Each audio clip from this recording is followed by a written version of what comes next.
progression. Come on with it. Rise and shine. It's your time.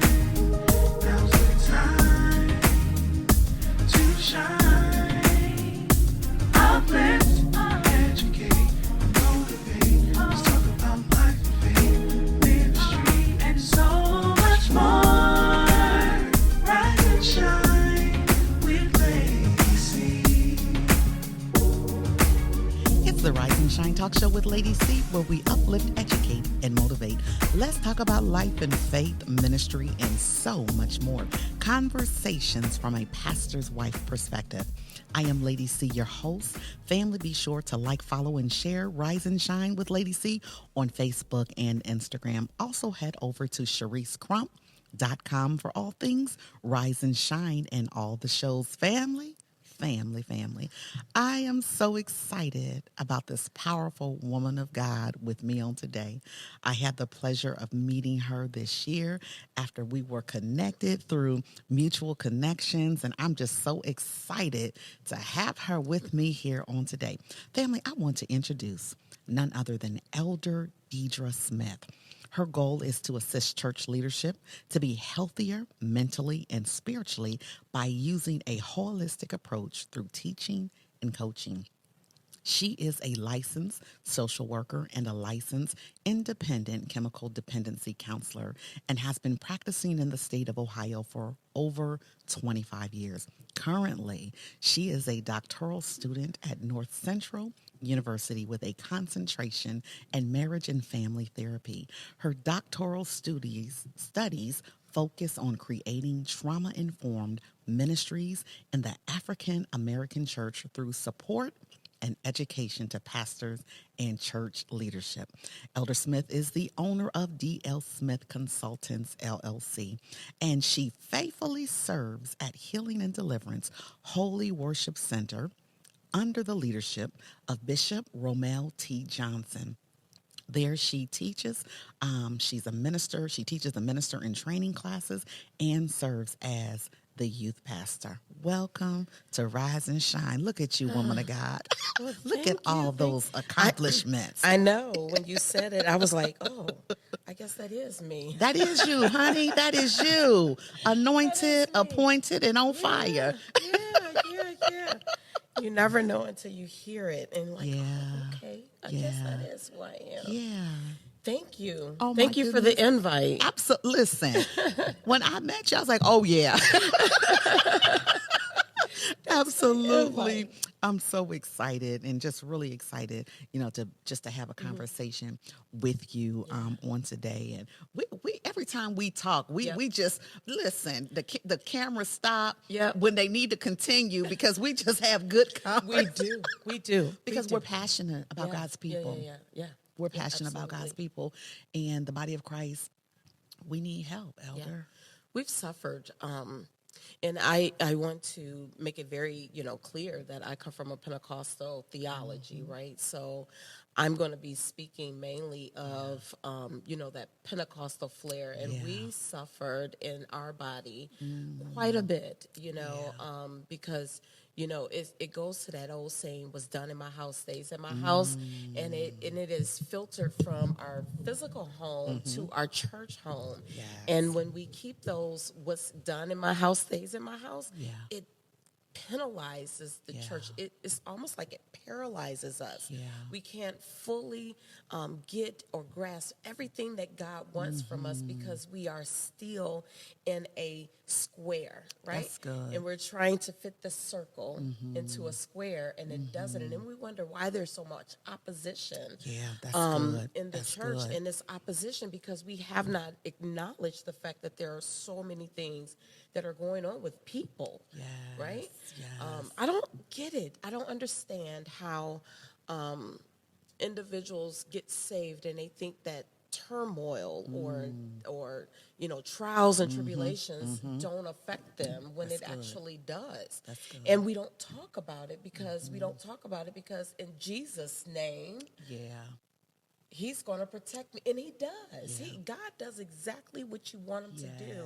Yes. However, there are times when we have to lean and depend on the people that we are surrounded and that we do relation with, That's right? good. That's so good. I'm coming from a different flair and a different perspective. That's all right. That's but all right. I know that the people in some of our Pentecostal churches Yeah. are suffering greatly because they haven't jumped on this bandwagon that, hey, people going through some stuff, including the Absolutely. pulpit. Listen, especially the pulpit.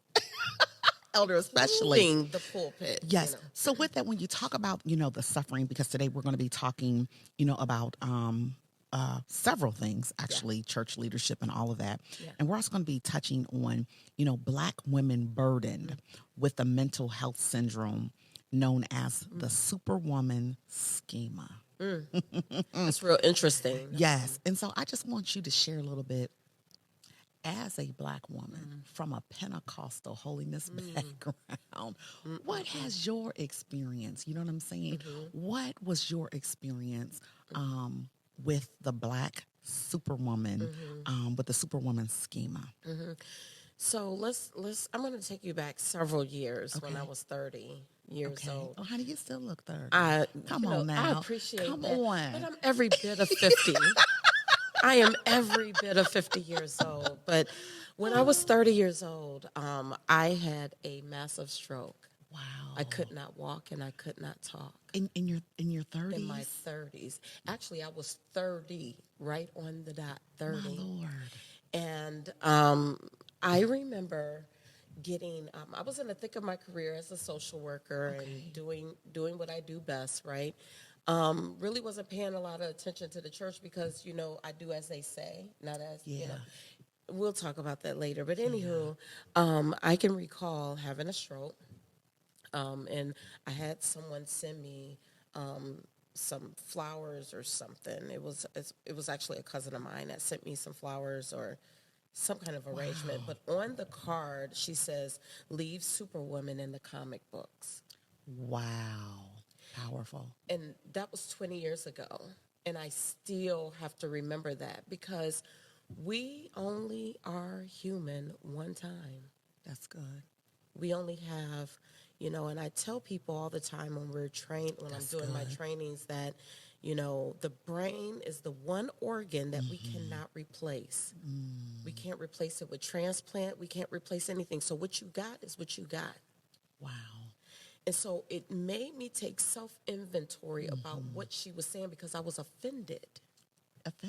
I was offended. And let me tell you why I was offended. Because I'm just doing what I'm supposed to be doing. That's all so you know how to do. dare you tell me? Because I don't see Superwoman or Wonder Woman. I just see me living life the way that life is supposed to be lived. And getting it done. So now you're going to say I'm doing too much? Well, I don't know how to slack off. Because this is innate in me. This is what I'm supposed to be doing. Yeah. I was a wife, a mother, a full-time social worker. At that time, I believe I was in school at that time still. I had all these layers that compounded, and even a bad marriage on top of all that compounding. Lord. And doing social work on the job. On the job, right? Man. And you go through life as if this is the way it's supposed to be, not realizing and recognizing that you are doing way too much. So where was your limit? My limit happened when they put me in the hospital for 5 days. My Lord. So where were you? How did this happen? Elder? I was actually working. I was in a school.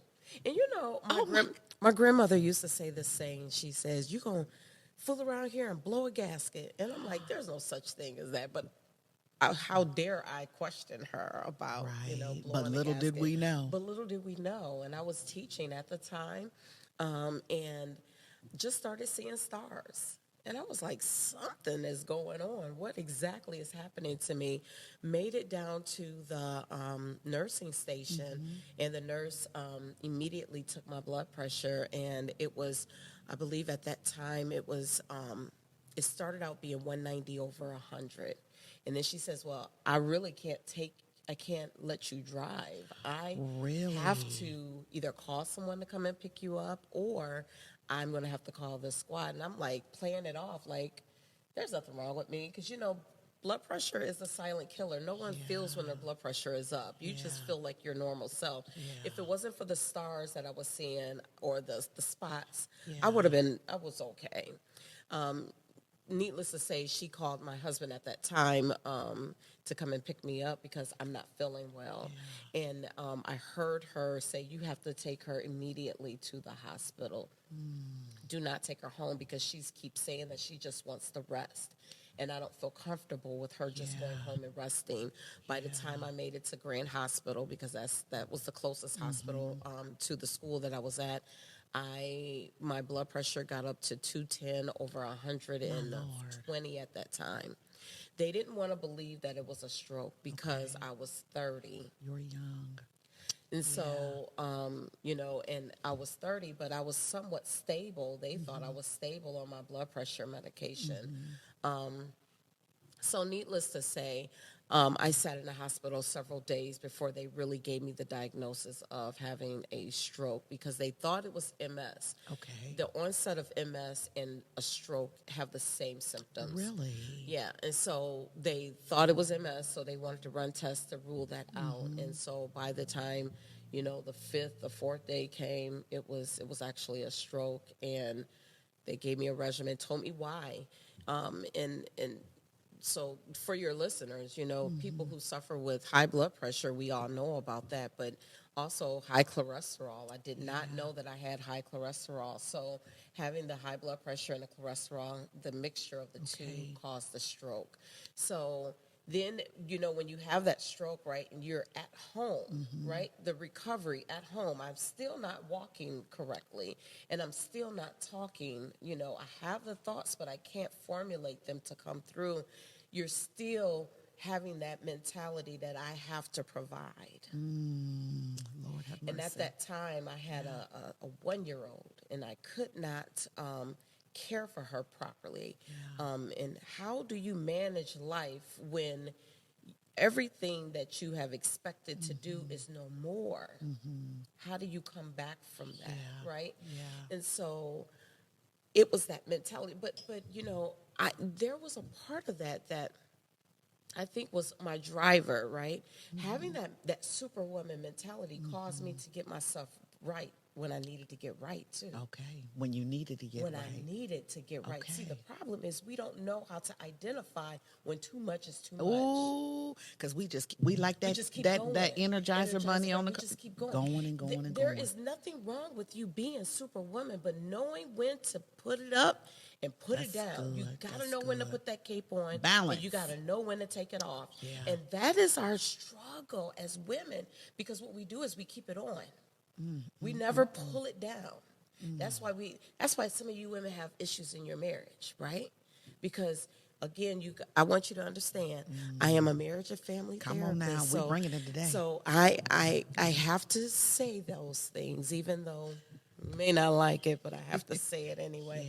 But that is why, because we don't know how to take it off when we need to take it off. There is balance, like you said. We have to have balance. But the problem is we don't know how to recognize. Okay. So if I am struggling with recognizing when to put the cape on and off, I'm just going to keep it on because it keeps me safe. Right. So let's talk about recognizing. Is it just that we're just so busy and distracted and we're just in the thick of life and work, kids, marriage, and activity? Is it... So I think that is very unconscious. Okay. I think this is very innate in us. I think it's innate in us as of African American people. You go all the way back to slavery days. What did they do? Work, sun up, work, the sun down. Those genes don't go away. Wow, that good. Stuff don't go away. I think we do it innate. I think it takes more time for us to say, okay, I need to pull back, then it's not. Because pulling back is hard. Yes, it is. It's hard to stop. Because we're just so used to just going and we have taken on this mindset, Elder. Well, if I don't do it, it ain't going to get done. Because that is so mean. That is so mean. I will give you one shot. I will ask you to do something and you don't do it, or it's not done in the Done time right. frame that I tell you to do it in. I'll just pick up the task and act like nothing ever happened. Wow. But that is part of our problem. That's good. That's So good. so let's dig even a little bit deeper. I find that a lot of women who are busy bees, and that can be a positive or a negative, you guys. So don't go, don't feel that, oh, there's something wrong with being a busy bee. This particular busy bee is all that work. You're just moving. You're just moving. You're just moving. Yeah. Sometimes we move so much because we don't want to deal with our own stuff. Uh-oh. That's good, Elder. That's good. Because the minute I get still, now I got to focus on me, and that's hard. Yeah. Because I know I got a lot of baggage. Yeah. I know I got some things that I need to take care of. Yeah. But we occupy our minds with so many different things. Even being like, if I am still, I know school is coming up. I got to get my kids to school. I gotta get them some school clothes. It's grind. But when do you say, okay, they're gonna be okay, regardless if I get them new Jordans or not? Right. But what happens is we're task oriented. Women tend to be task oriented. Yeah. And so if we know that there is something that I need to do, I'm going to work until it gets done. But what happens is it never gets done. Never gets done. We'll say, I'm going on a vacation next year. I'm just going to grind, get my money up, and I'm going on that vacation.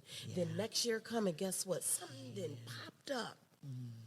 And you're still in that same mode. Yeah. It's almost like that adrenaline feel. Yeah. It's never healthy for an individual to have that adrenaline chemical in our body to keep moving and moving, because that is only that it serves a purpose. Adrenaline, the chemical adrenaline in your body serves a purpose. And that purpose is only supposed to be for 10 minutes or less. Why are we still operating on that survival mode, which increases that adrenaline, right? So now we done damaged our bodies. My goodness. Or we're damaging our bodies. And we need to be taking good care of ourselves every day, and not just waiting for the vacation, waiting for the future, waiting, I'm gonna get some rest when, I'm gonna go on vacation when, but really taking the time to be intentional with our self-care every day. And one of the things that I started doing, Elder, my sister taught me how to put a silence notification on my cell phone. Like at 6:30, that's I have given all that. That's my time where I can just be at peace, read, or just even watch the evening news. Just something that I want to do. And one of the things we really, as Black women, hear me, we got to do better. We definitely have to do better with our self-care. Our Yes. self-care is just, I don't know. It's something that what we have to do is start not feeling guilty because That's you are good. taking self-care. That's good. Guilty. Oh, that's good.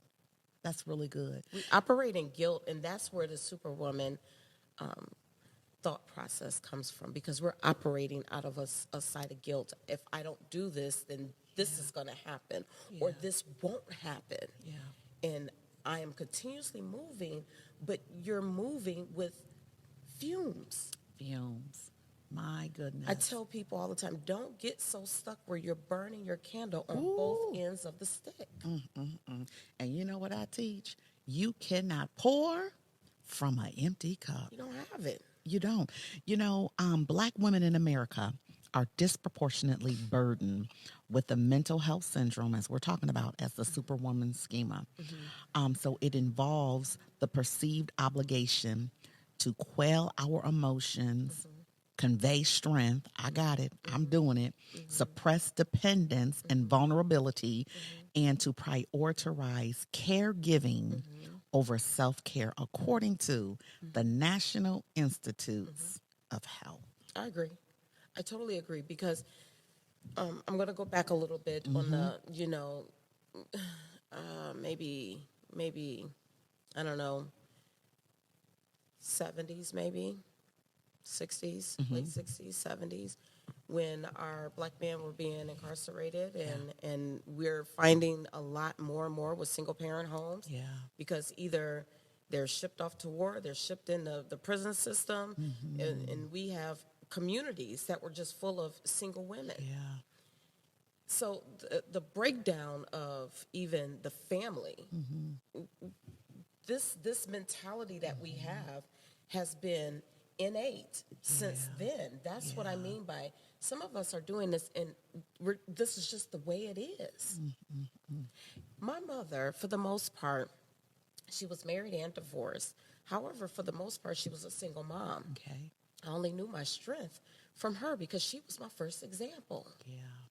So if I'm seeing the single mom work herself off, try to take care of 3 kids with limited funds, father is not in the house, guess what my example of motherhood is? It's her. It's hers.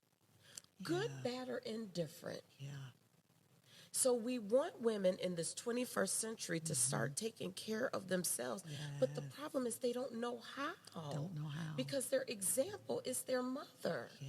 And if their mother worked herself off to get things done, that's their only example. Yeah. So how do you tell someone that what they're doing is too much when their mother did it and survived it? My goodness.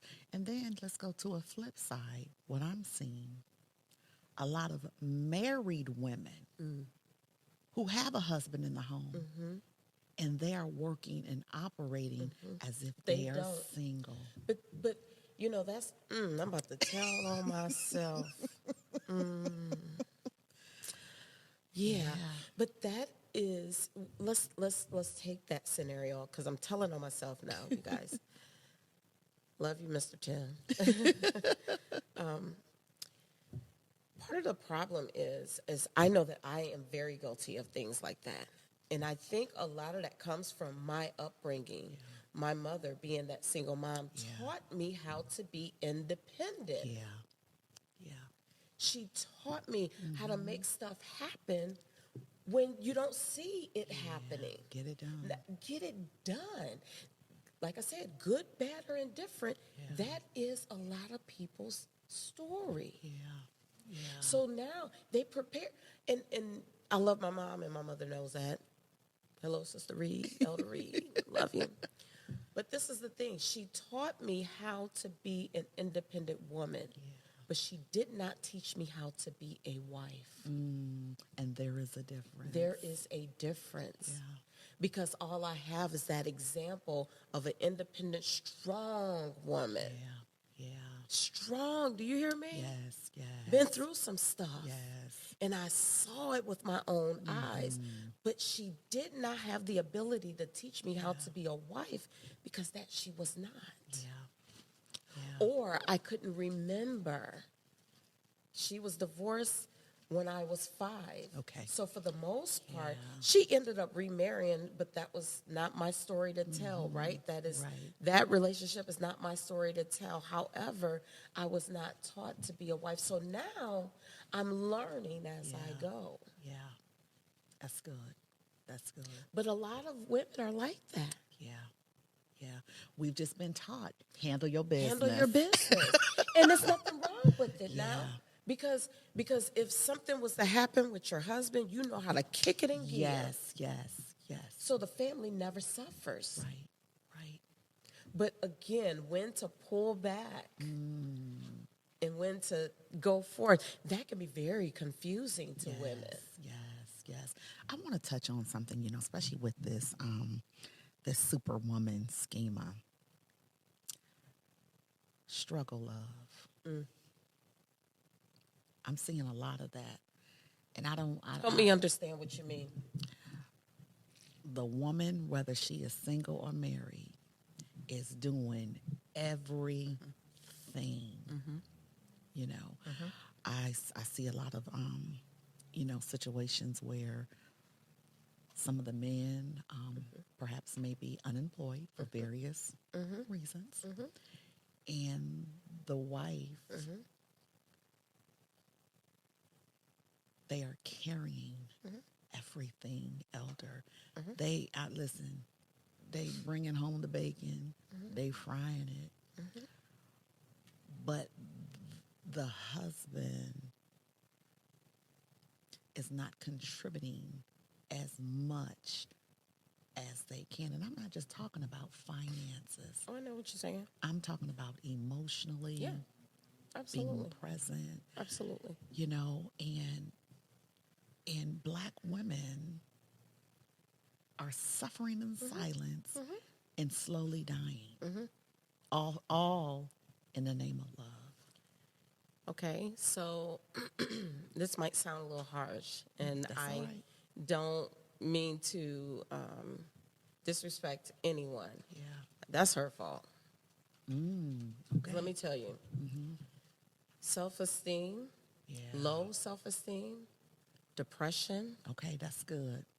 it keeps you there. Okay. And it keeps Because us with those it cakes keeps on. it- Okay, got you. Because this is the thing.